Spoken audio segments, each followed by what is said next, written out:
Matthieu chapitre 11, verset 24, thème ce que le Seigneur nous dit. Oyo mokonzi azali koloba. En vérité, je te dis, le jour du jugement, la ville de Gomorrhe et de Sodome sera traitée moins rigoureusement que toi. Na yebisi ya solo, ete na mokolo ya suka, engumba ya Sodome na Gomorrhe, ezalaka na etumbu ya moke, kasi etumbu na yo ekoleka Sodome na Gomorrhe.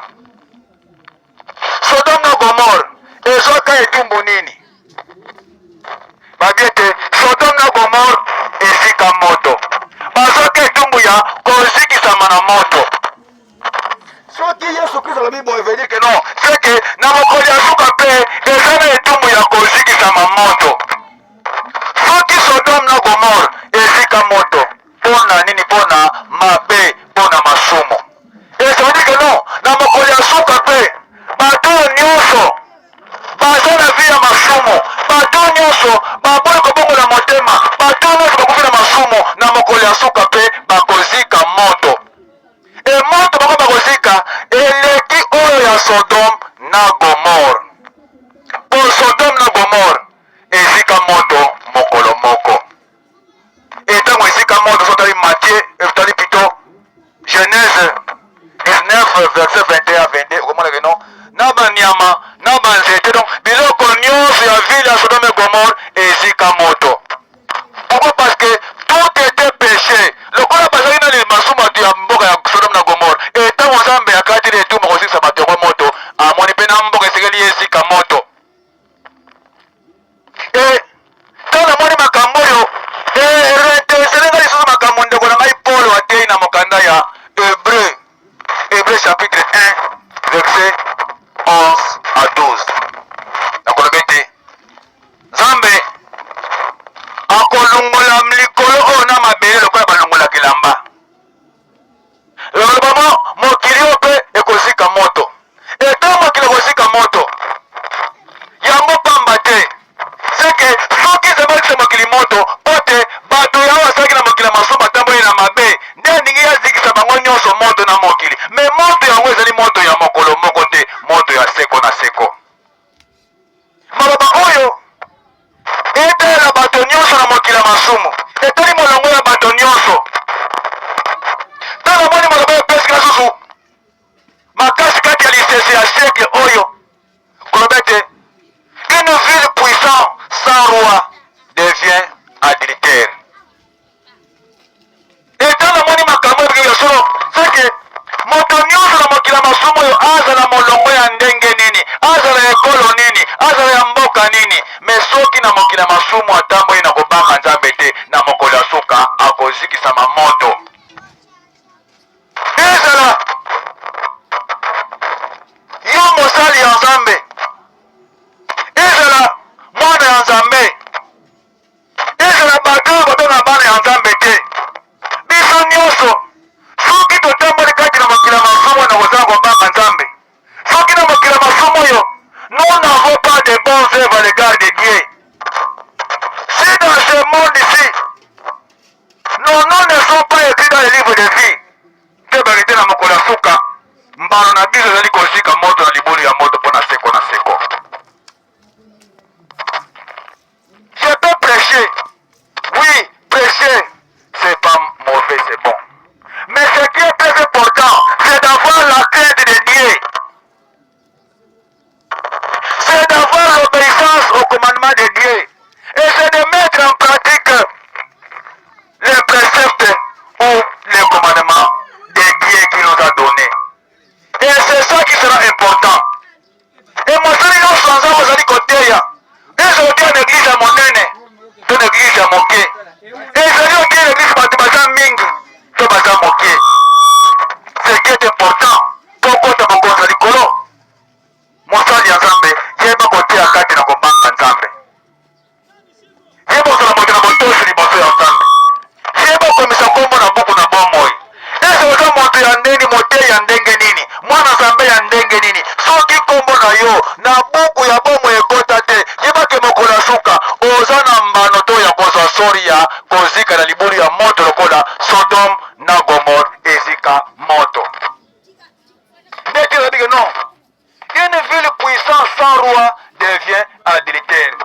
Moto nyonso akobenga moto na bomoi azali nani aza moto okombo ekota na buku na bomoi.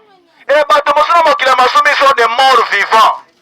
Moto aza na moi mais aza moto se akufa nini ebomi ye masumu ne parce que balobi le salaire du péché c'est la mort.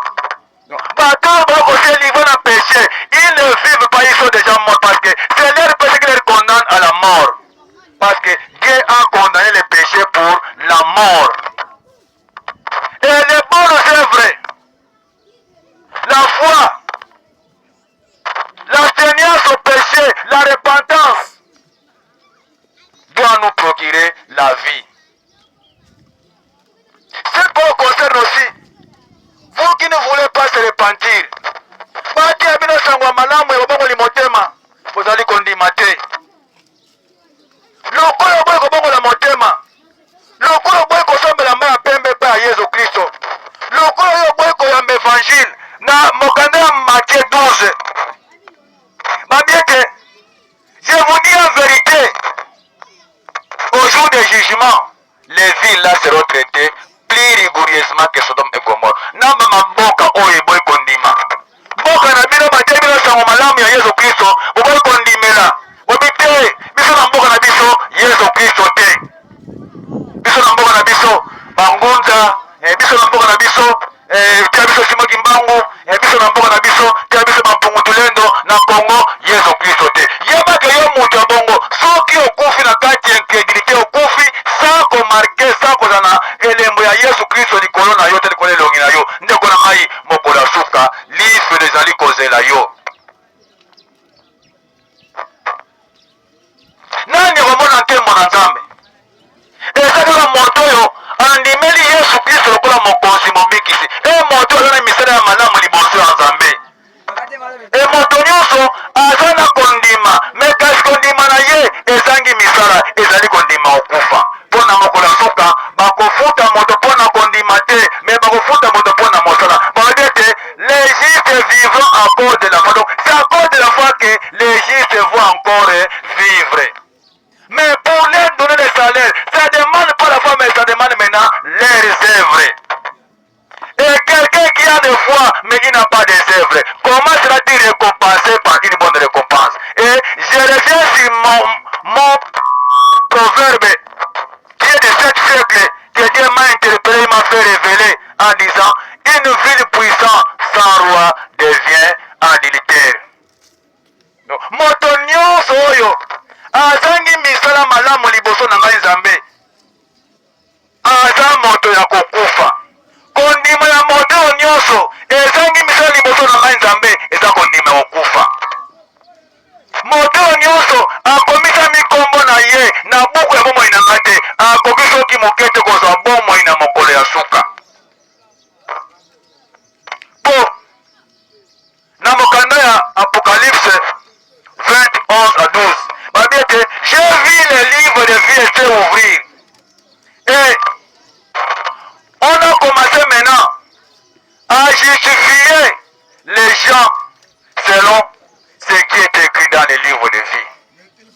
Na makambo oyo ekomisamaki na kati ya buku yango. Makambo nini? Sekezali na makambo ezalaki no ya kotambola bato liboso ya Nzambe. Lokola kati ya buku bafungoli buku bomoni kombo eza te. Alors c'est que il n'y a pas possibilité yo ozwa bomo ya seko na seko to ozwa place na bokonzi na Nzambe. Lokola yo kombo na yo na buku eza te, veut dire ozali kobakisama na libulu ya moto. Babengi yango deuxième mort, la mort d'état de fait. Mort na état de fait na liziba ya moto. Et lokola Sodome ezika moto na mokolo moko, seke na mokolo ya suka pe etumbu ya kozikisama moto ezali banani bakozika moto. Babite bato nyonso bazangi baevre ya malamu liboso na Nzambe. Bato nyonso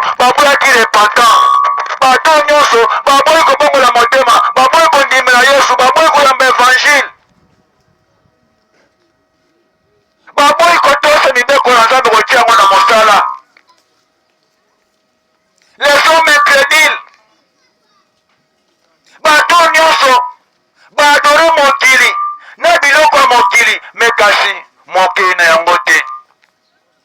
Bato wana mokola suka lokola mokili ekosika na biloko nango nyonso, alors bango mpe kati na mokili bakozika elongo na mokili.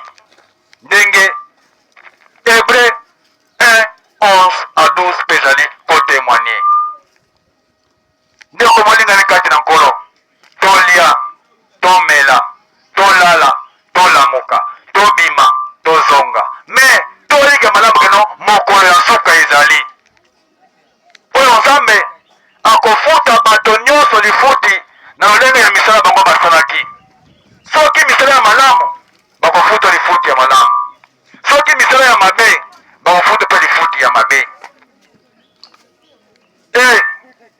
Ntango malamu yango oyo eyesengete yo na ngai tomilengela, tose repentir, tobongola motema, tondima Yesu Kristo lokola mokonzi mobikisi.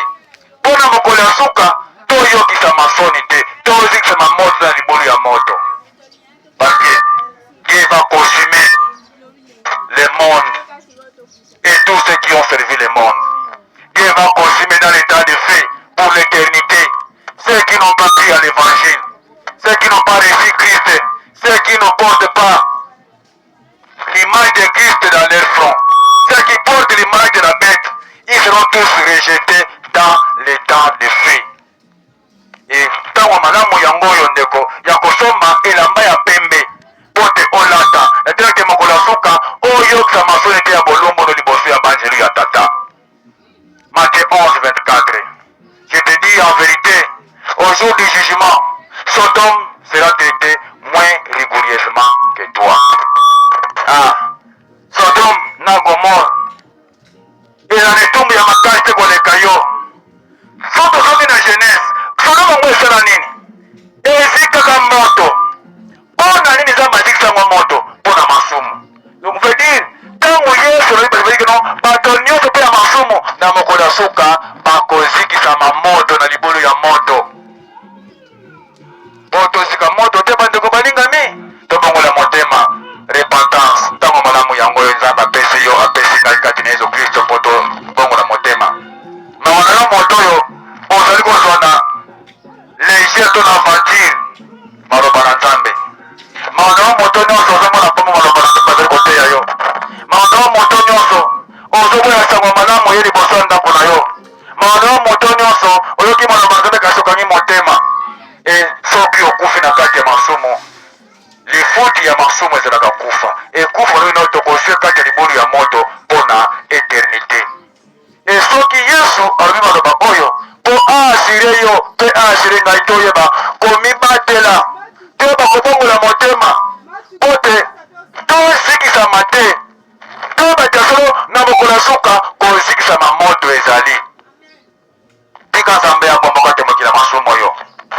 Mpepe nyonso etelema kati ya vi na yo emona o te.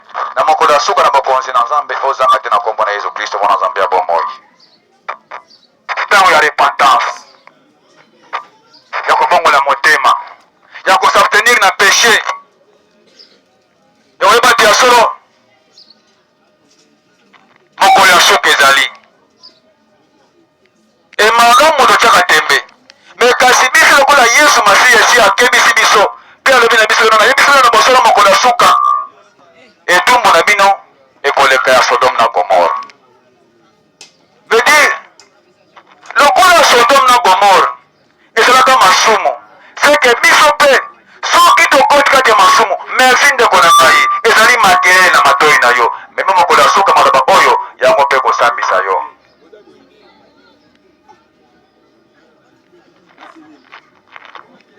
Maloba na Nzambe ozoka oyo yango mpe mokolo ya suka ekosambisa bato mingi, yango mpe mokolo ya suka ekokweyisa biso. Mawa na biso soki tozangi bondimi, mawa na biso soki tozangi kotosa maloba na Nzambe. Pourquoi non, si tu observes mes commandements, tu les mets en pratique, je te bénirai. Elelo mitala malamu sori ya makambo tamboli kati ya vi na yo. Eke ezali kokokisa maloba na Nzambe na vi na yo te. Po Nzambe soki alobi akokisaka yango. Et je suis témoin moi-même de ce que Dieu a fait pour moi. Et ça montre que oui, Dieu c'est un Dieu qui vit.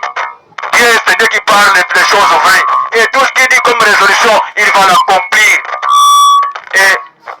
azakaki na komilengela mpe eza koteya te ke soki nateyi makasi nde mokolo ya suka nakozikisama te. me soki nateyi makasi na kobanga nzambe te nakozikisama moto na mokolo ya suka. me soki nateyi na kati ya kobanga nzambe na mokolo ya suka nakoki soki moke te kozikisama moto. donc soki tosalela nzambe tosalela nzambe na kobanga ye, tosalela nzambe na bosolo na lokuta te, tozala bahipokrite te, me tozala mpena solosolo bana ya nzambe basali ya nzambe ya solo.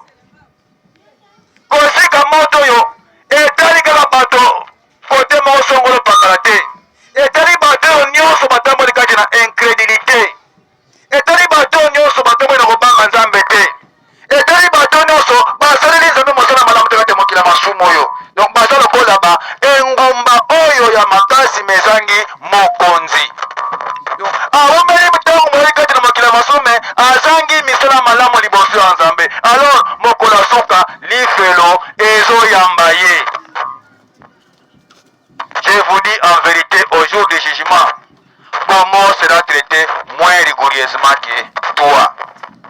ezalaki Thomas Ligeri mombini kati alisanga na apostola, ezalaki maloba na nzambe na mokanda ya Matthieu chapitre 11 verset 24.